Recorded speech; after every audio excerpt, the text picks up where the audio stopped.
योगस्थः कुरु कर्माणि संघत्वक्ता धनंजय।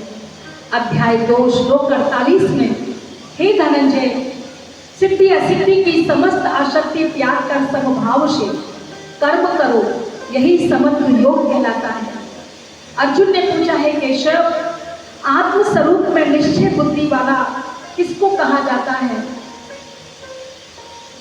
कहाँ चेतना रहती है? किसको कहेंगे जो आप कह रहे हो ये नहीं करो ये करो? तुम्हें क्या समझो, सत्य क्या है? तो भगवान ने उत्तर दिया, अर्जुन, ये शरीर जो तुम देख रहे हो, इस शरीर में चेतना है। जैसे गाड़ी में ड्राइवर, गाड़ी में ड्राइवर, गाड़ी की कीमत, लेकिन ड्राइवर की भी उतनी कीमत होती है। जैसे प्रकृति के बीच में हम लोग आज तक तिलक लगाते आए, हाथ इशारा करें, तिलक कहाँ लगाया, टीका कहाँ लगाया, आज तक इशारा करें बीच वाली माताएं। तो भगवान ने कहा, जहां तुमने टीका लगाया अब तुम्हें टिकना है। सिर्फ टीका टीका याद नहीं रखना, ये टिकने के लिए था। माताओं बहनों ने सोचा ये सुहाग की बिंदी है, तो छोटी कन्याओं को हम जब उनको खाने के लिए निमंत्रण देते हैं प्रसाद पाने के लिए, तो उनको टीका क्यों लगाते हैं? तो अर्जुन, हमारी जो दोनों भ्रूमध्य, जहां मध्य है दोनों भवों के बीच में, वहां आपकी चेतना निवास करती है। इसलिए आज तक हम भाग्य दुर्भाग्य का दोष कहाँ दिए? फूट गए, चमक गए, वाह किस्मत चमके तो ऐसी, ये माथे पर हम इशारा देते आए। क्योंकि हमारी जो आत्मा की चेतना शक्ति है वो प्रकृति के बीच रहती है, यह इशारा दिया है। और इस शरीर में से जब चेतना निकल जाती है अर्जुन, तो वो हड्डी मांस का पुतला हो जाता है। हड्डी मांस के पुतले को कोई चाचा, मामा, काका, भाई, पिता, बंधु, पुत्र नहीं कहेगा, उससे लोग डरेंगे, क्योंकि उसमें से वो शक्ति, चेतना, आत्मा निकल गई जो इस शरीर के द्वारा मुख से बोलती थी। लाइट चली जाए तो ये माइक बोलेगा? नहीं बोल सकता। आत्मा निकल गई तो इस शरीर लोग जला के आ जाते हैं, पानी में डुबो के आ जाते हैं। ऐसे ही यहां पर बताया चेतना, उस आत्मा को अर्जुन 3 शक्तियां हैं। आत्मा जिसको कहते हैं वो 3 शक्तियों से है, मन, बुद्धि और संस्कार। मन क्या काम करता है? मन कुछ भी सोच सकता है, किसी के बारे में भी सोच सकता है।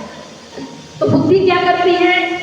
बुद्धि इन सब सोचे हुए शब्दों पर, सोचे हुए चिंतन पर जज करती है, निर्णय करती है। और तीसरी जो बात कही आपने कि मन बुद्धि के द्वारा जो मानव कर्म करेगा, रोज रोज जो कर्म करेगा, वो उसके संस्कार बनेंगे, आदत बनेगी। और उन संस्कारों से प्रभावित होकर आत्मा अपना विश्लेषण करती है, आत्मा अपना पद प्राप्त करती है। पाप आत्मा, दुष्ट आत्मा, मनुष्य आत्मा है, लेकिन पापात्मा, पुण्यात्मा, देवात्मा, महानात्मा, ये टाइटल लेती है अच्छे कर्म करने पर या फिर बुरे कर्म करने पर।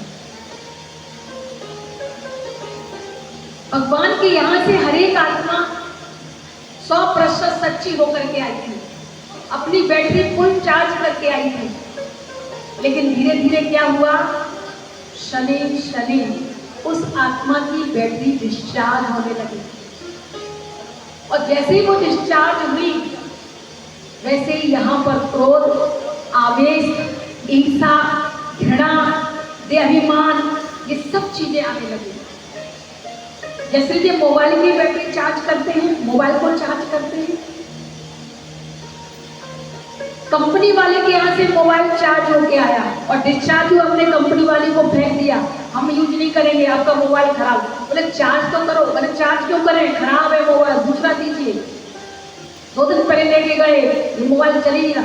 भैया चार्ज तो करो। नहीं नहीं, चार्ज पर हम नहीं जानते, आप मोबाइल सही दीजिए। तो भगवान की कंपनी कंपनी के यहाँ से हम बिल्कुल होके होके आए थे, लेकिन यहाँ से हम उसके प्रति ध्यान करते ही नहीं है, हम चार्ज होते ही नहीं है, और हम कहते हैं हमको ऐसी जिंदगी नहीं चाहिए, हमें ऐसा जीवन क्यों दे दिया प्रभु आपने, हमें ऐसे बच्चे क्यों दे दिए, हमें ऐसा घर क्यों दे दिया, हमारे इस घर में शादी क्यों कर दी, हमें ऐसा पति क्यों मिल गया, हमें ऐसी पत्नी क्यों मिल गई। ये जो बातें हैं ये डिस्चार्ज वाली है।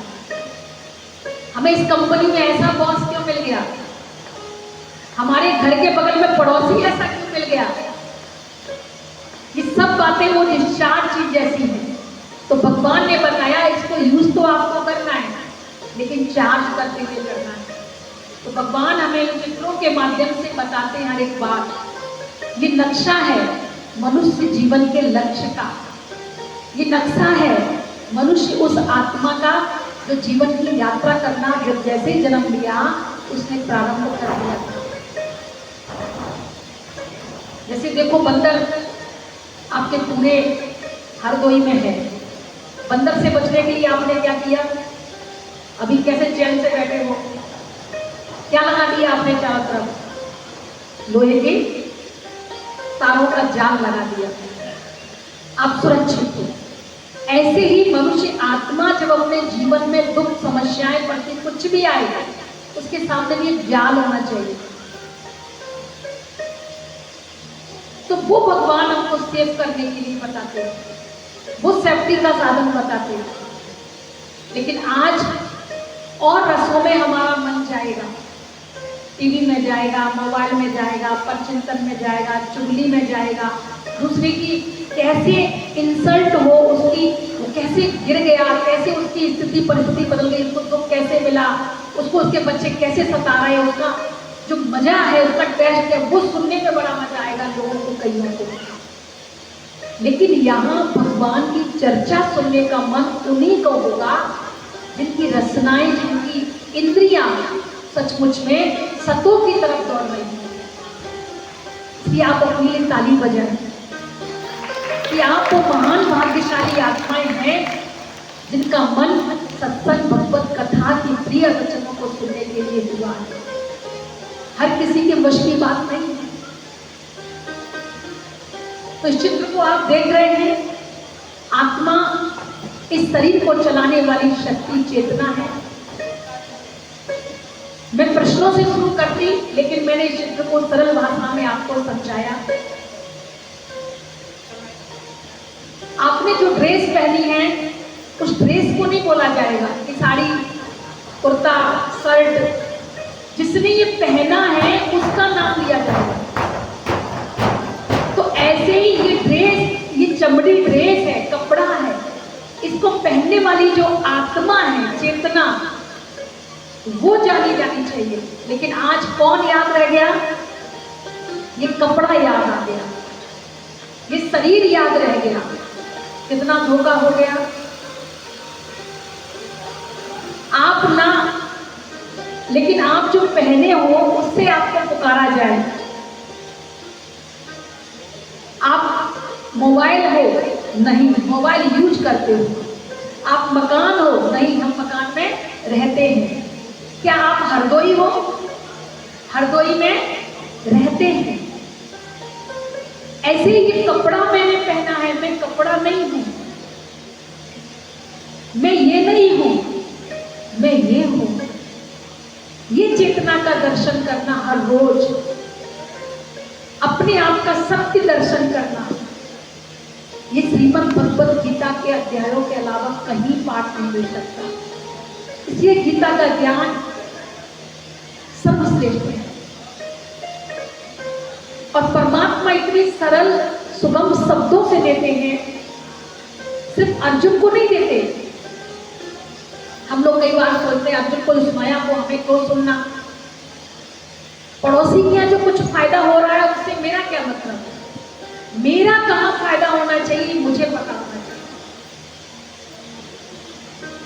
इसलिए भगवान न सिर्फ एक अर्जुन को ज्ञान देते बल्कि सारे संसार की ये बातें कहते हैं।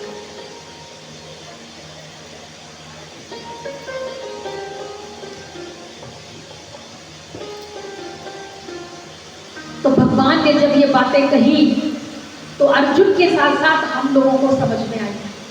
जब मैंने अपने जीवन में पहली बार जब श्रीमद् भगवत गीता का पठन पाठन किया, तो सच मानिए ब्रह्मा कुमारी ईश्वरी विश्वविद्यालय में आने के बाद जब ये समझ मिली कि सत्य क्या है, और फिर जब श्रीमद् भगवत गीता का पठन पाठन किया, उसके एक एक जो अर्थ थे वो सत्यता की ओर थे।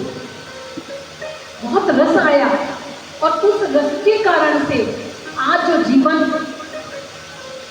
अच्छे से सुखपूर्वक जी रहा है, मैं उस परमात्मा को धन्यवाद करती हूँ जिसने मेरा जीवन सिर्फ मेरा जीवन इतना ऊंचा बनाया। फिर मेरे मन में आया सिर्फ मेरा जीवन ऊंचा ना हो, हर एक किसी का हक है इस श्रीमद् भगवत गीता के गहरे रहस्यों को जानकर उस परमात्मा को पाने का। तब ये श्रीमद् भगवत गीता के अध्याय इस सप्ताह के रूप में, संगीत के रूप में परमात्मा ने उस ब्रह्म मुहूर्त के समय में कुछ कुछ चीज़ों को लिखवाया। कुछ चीज़ों को हमारी ब्रह्मा कुमारी संस्था में हमारी ऊषा दीदी, सबसे पहले हमारे जगदीश भाई साहब, जिनको भगवान ने संजय का टाइटल दिया, श्री गणेश का टाइटल दिया, माँ सरस्वती जी उनकी जिह्वा पर विराजमान हुए और उन्होंने भगवत गीता को बहुत जो हुए रह चुके उनको बहुत सुंदर सार रूप में लिखा। ब्रह्मा कुमारी ईश्वरी विश्वविद्यालय वो पुस्तक है जो श्रीमद् भगवत गीता के सार को चरितार्थ करती है। बस वही हम आपको सिर्फ सार गर्भित सामने रखना प्रयास करते हैं, रखने का है ना, वो देने का प्रयास करते हैं, समझाने का नहीं। समझो आप अपने हिसाब से, लेकिन सिर्फ जो मैंने जीवन में जिया वो देने का मैं प्रयास कर रही हूँ। तो जब हम ये जान जाते हैं कि मैं आत्मा हूँ, मैं चेतन हूँ, अगर मैं अपने आप को मरीज समझती हूँ तो डॉक्टर याद आएगा। मैं यदि अपने आप को स्टूडेंट समझती हूँ तो टीचर याद आएगा। किराएदार मानती हूँ तो मकान मालिक याद आएगा। पैसेंजर समझती हूँ तो ट्रेन, बस, स्टेशन जहाँ गंतव्य पे पहुँचना है वो याद आएगा। लेकिन जब मैं अपने को आत्मा समझती हूँ तो मुझे वही याद आएगा और कोई याद नहीं आएगा।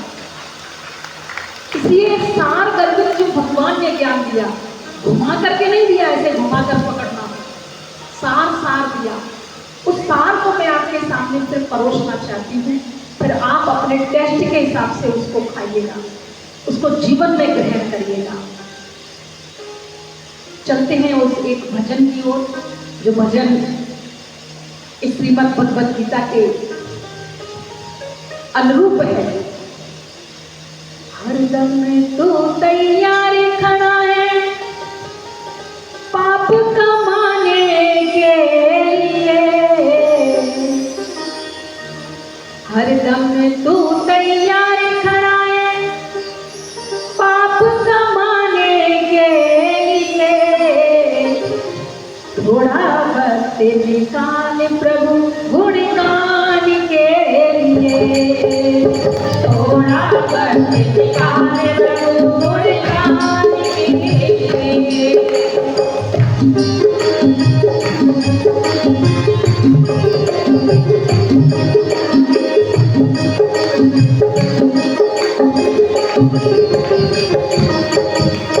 हरदम तू तैयार खड़ा है पाप कमाने के लिए, हरदम तू तैयार खड़ा है पाप कमाने के लिए। थोड़ा वक्त निकाल प्रभु गुणगान के लिए, थोड़ा वक्त निकाल प्रभु गुणगान के लिए।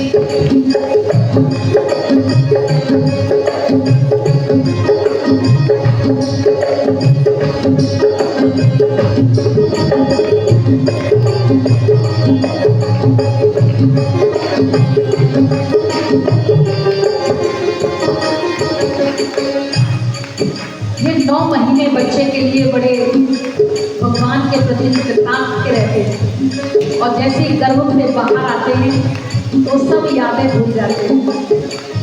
9 सखी कॉल किया था नाम जब गावे तेरा, सखी कॉल किया था नाम जब गावे तेरा, और जब दुनिया की हवा लगी तो नाम भूल गया मैं तेरा, जब दुनिया की हवा लगी तो नाम भूल गया मैं तेरा। अब परम पिता शिव आए, हाँ परम पिता शिव आए समझाने के लिए, थोड़ा वक्त निकाल प्रभु गुणगान के लिए, हाँ थोड़ा वक्त निकाल प्रभु गुणगान के लिए। हरदम तू तैयार कराए पाप दबाने के लिए, हरदम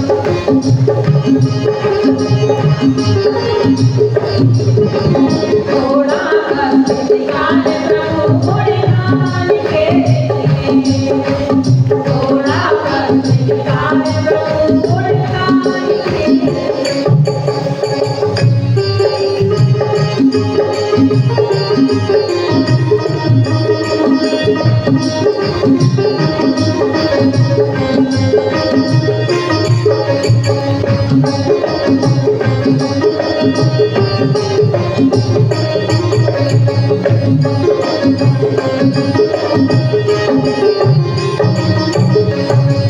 कौन कहता है जिंदगी का अंजाम मौत होना चाहिए? कौन कहता है जिंदगी का अंजाम मौत होना चाहिए?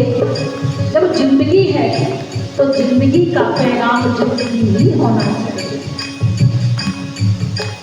जब तक तेल दिया में बाती जगमग जगमग होती है, जब तक तेल दिया में बाती जगमग जगमग होती है, और जल गया तेल बजल गई बाती, जल गया तेल बजल गई बाती, ले चल होती है, जल गया तेल बजल गई बाती, ले चल होती है, और चार जने मिल आते हैं, चार जने मिल आते हैं ले जाने के लिए, थोड़ा वक्त निकाल प्रभु गुणगान के लिए, थोड़ा वक्त निकाल प्रभु गुणगान के लिए। हरदम तू तैयार खड़ा है पाप कमाने के लिए, हरदम तू तैयार खड़ा है पाप कमाने के लिए, थोड़ा वक्त निकाल प्रभु गुणगान के लिए, थोड़ा वक्त निकाल प्रभु गुणगान के लिए।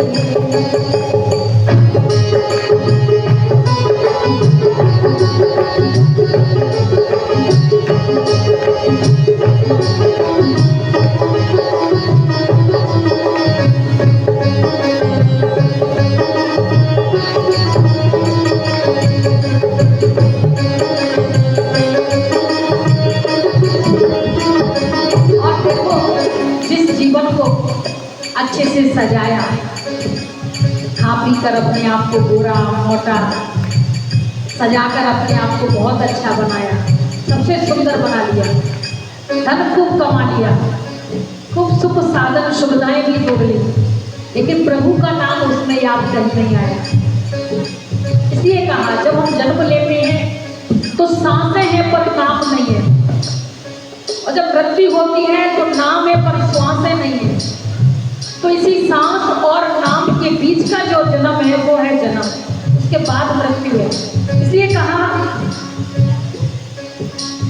हाड़ चले जैसे बनती लकड़ी, बाल चले जैसे घास रे, हाड़ चले जैसे बनती लकड़ी, बाल चले जैसे घास रे, सोने जैसी काया जल गई कोई ना आया पास रे, और सोने जैसी काया जल गई कोई ना आया पास रे। अब अपने पराए रोते हैं, अपने पराए रोते हैं दिखलाने के लिए, थोड़ा वक्त निकाल प्रभु गुणगान के लिए, थोड़ा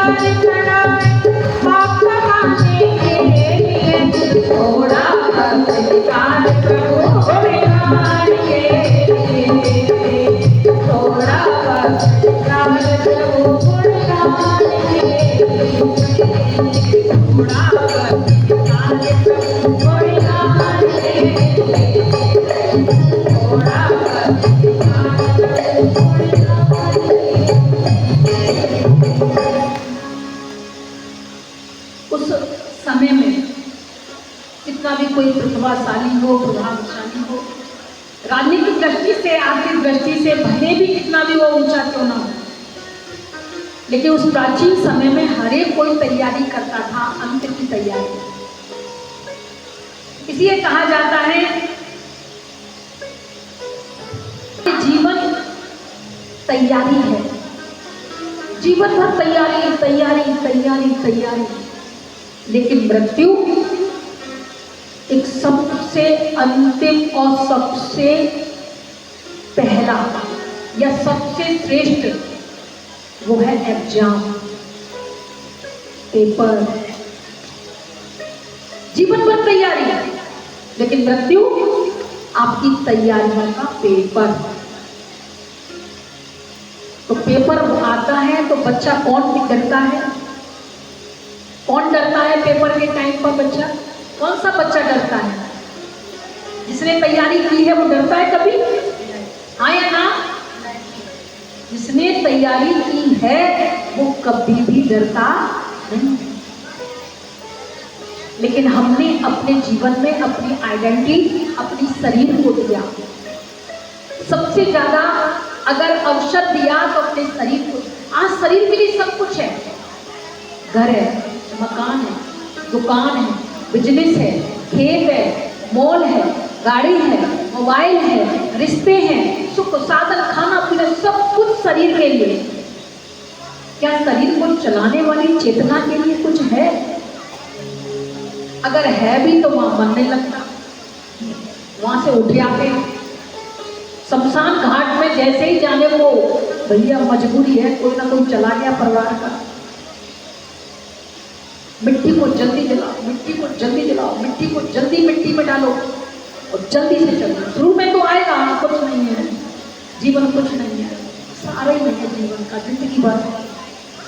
जैसे ही इंद्रियां काम करना छोड़ देती हैं, जब तक जिंदगी भर होगा इन इंद्रियों से, तब तक तो बड़ा आनंद आ रहा। जैसे ही वो खत्म हो जाता है, जब लगता है मनुष्य को कि वो मैंने क्या किया जीवन भर, मृत्यु का दर्शन सामने देखने लगता है, तो ये मानव करता रहता है। इसलिए पेपर की, उस एग्जाम की जो अंतिम होने वाला है, जो अवसर है, अच्छा सा फर्स्ट रिजल्ट मेरा आए, नंबर 1 रिजल्ट आए, उसकी तैयारी हमें हर दिन करनी है। हर दिन थोड़ा थोड़ा थोड़ा थोड़ा थोड़ा थोड़ा समय हमें जरूर देना चाहिए। तो चले हम थोड़ा समय दें। भगवान ने बताया हमारी प्रकृति के बीच में आत्मा चैतन्य शक्ति निवास करती, जहाँ भाग्य दुर्भाग्य का दोष देते, पवित्र स्थान है, ऊंचा स्थान है। अगर हम और उसके नीचे से, यहाँ से हम नीचे देखेंगे तो अपना याद आएगा, मेरा याद आएगा, स्त्री याद आएगी, पुरुष याद आएगा, बच्चा, पद, पोजीशन, सब कुछ। लेकिन यहाँ देखेंगे तो सिर्फ वही अस्तित्व याद आएगा जो भगवान ने सम्मानीय स्थान मेरा यहाँ बनाया। ये है मैं। जैसे गाड़ी में ड्राइवर, जैसे आपको बताया भैया ने दिखा रहा है,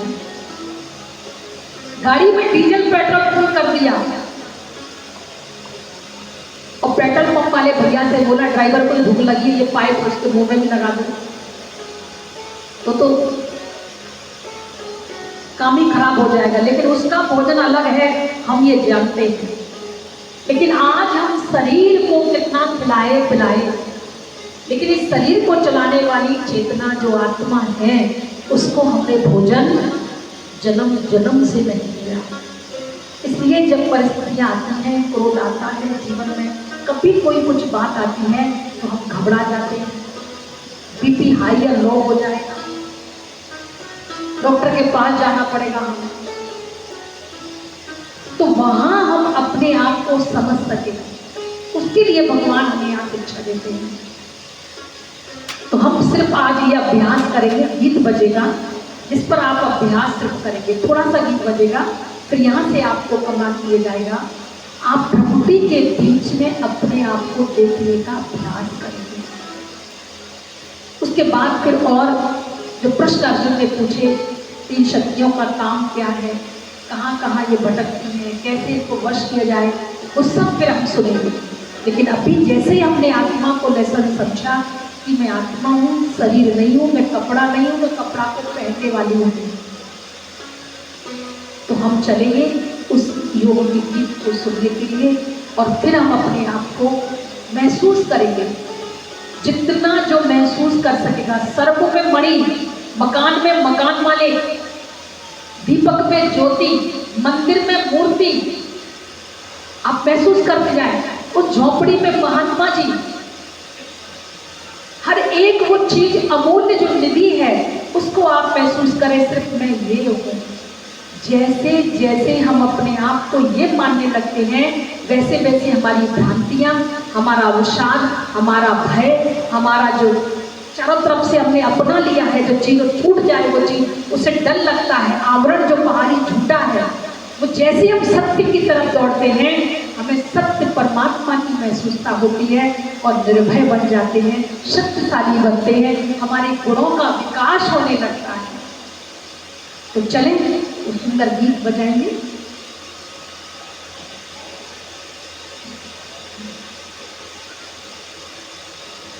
सिर्फ अपने आप को बार बार यही दोहराना है, मैं प्योर हूँ, मैं शोल हूँ, मैं आत्मा हूँ, मेरा अस्तित्व चेतना प्रकृति के बीच में है, मैं आंखों से देखती हूँ, कानों से सुनती हूँ, मुंह से बोलती हूँ, लेकिन मैं हूँ आत्मा, चैतन्य, हम तो है एक आत्मा। पीठ सीधी करेंगे, पीठ सीधी, मोबाइल को अपने अलग थोड़ा दूर रख देंगे, ऐसे समझकर, और अपने अस्तित्व की ओर ध्यान दें।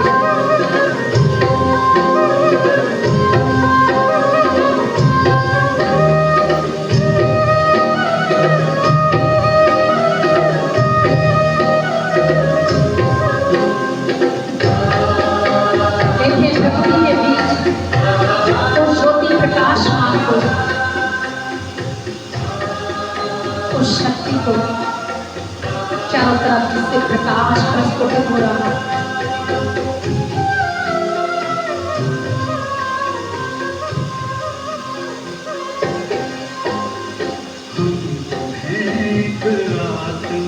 तन में चमकते तारे,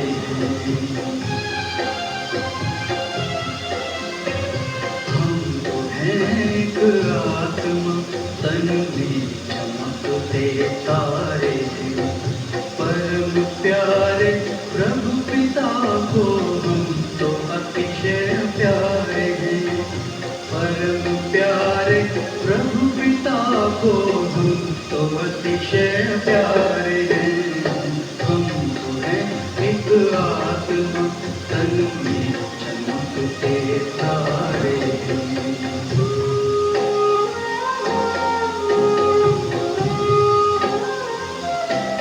हमारा ध्यान सिर्फ मस्तक के बीचों बीच उस प्रकाश पुंज को अंतर की दृष्टि से देखने में लगा हुआ।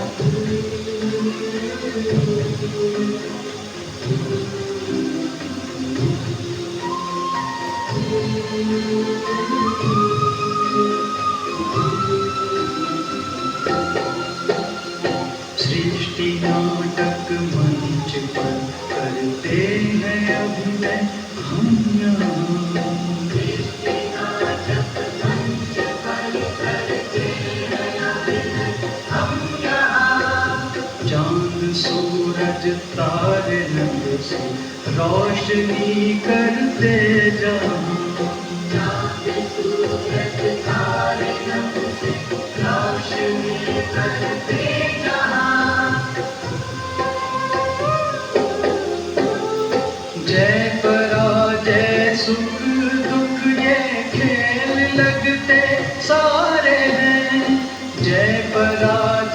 सुख दुख ये खेल लगते सारे हैं, खेल लगते सारे हैं।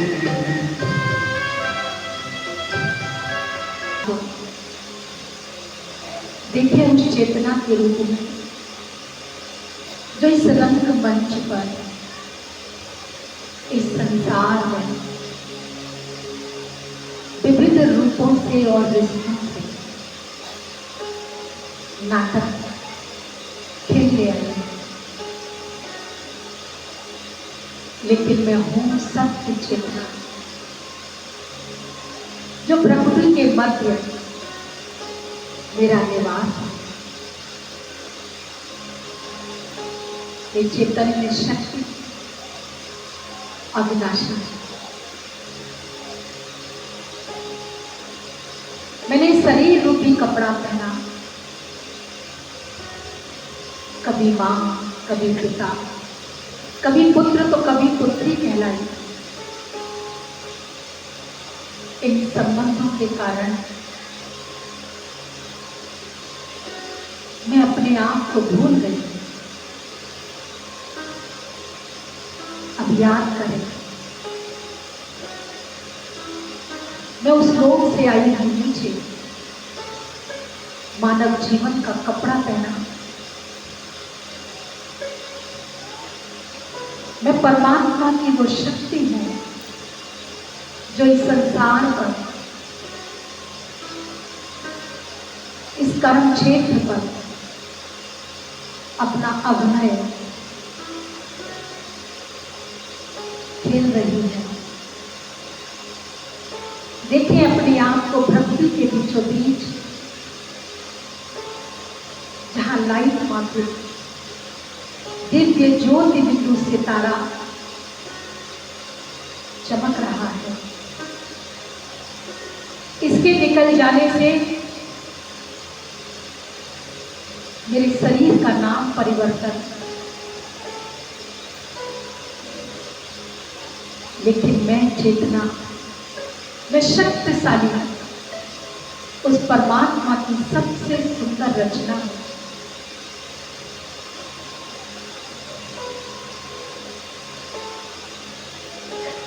सबसे श्रेष्ठ पाठधारी, सबसे महान,